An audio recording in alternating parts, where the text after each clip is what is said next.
தருமபுரி மாவட்டம் பாலக்கோட்டில் இந்திய ராணுவம் நடத்திய ஆபரேஷன் சிந்தூரில் வெற்றி பெற்ற வீரர்களுக்கு நன்றி தெரிவிக்கும் வகையில் பாரதிய ஜனதா கட்சி சார்பில் வெற்றி யாத்திரை ஊர்வலம் நடைபெற்றது. பாலக்கோடு நகர தலைவர் கணேசன் தலைமையில் நடைபெற்ற இந்த நிகழ்ச்சியில் மாவட்ட பொதுச் செயலாளர் சங்கீதா, மத்திய அரசு நலத்திட்ட பிரிவு மாவட்ட துணைத் தலைவர் பி.கே. சிவா, மாநில செயற்குழு உறுப்பினர் குணா உள்ளிட்டோர் முன்னிலை வகித்தனர். மாவட்ட தலைவர் சரவணன் மற்றும் முன்னாள் மாவட்ட தலைவர் பாஸ்கர் ஆகியோர் சிறப்பு அழைப்பாளர்களாக கலந்து கொண்டு வெற்றி யாத்திரையை தொடங்கி வைத்தனர். தக்காளி மண்டியிலிருந்து தொடங்கிய ஊர்வலம் கடை வீதி உள்ளிட்ட முக்கிய வீதிகள் வழியாக பேருந்து நிலையத்தை சென்றடைந்தது. இதில் பாஜகவினர் மூவர்ண கொடியை ஏந்தி நாட்டுப்பற்றை உணர்த்தும் கோஷங்களுடன் ஊர்வலமாக பயணித்தனர். மேலும் ஓய்வு பெற்ற ராணுவ வீரர்களுக்கு பூமாலை அணிவித்து மரியாதை செலுத்தப்பட்டது.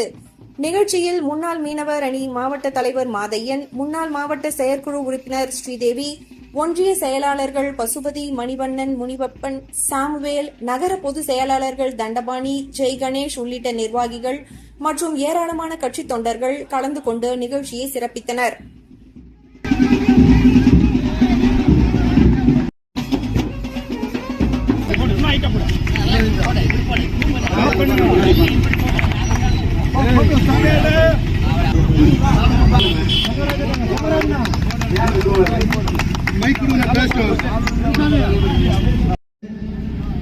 அந்த நிகழ்ச்சிக்கு வருகை புரிந்துள்ள மாவட்ட தலைவர் சரவணன் அவர்களையும், சிந்தூர் வெற்றி விழாவிற்கு வருகை தந்துள்ள நமது மாவட்ட பிஜேபி அமைச்சர்கள் மற்றும் பாலக்கோடு டிவிஷன் எக்ஸர்வீஸ்மென்ட் கழக உறுப்பினர்கள் மற்றும் பொறுப்பாளர்கள் அனைவருக்கும் மற்றும் நமது பாலக்கோடு சென்ற பொதுமக்கள் அனைவருக்கும் என்னுடைய மனமார்ந்த நன்றியை தெரிவித்துக் கொள்கிறேன்.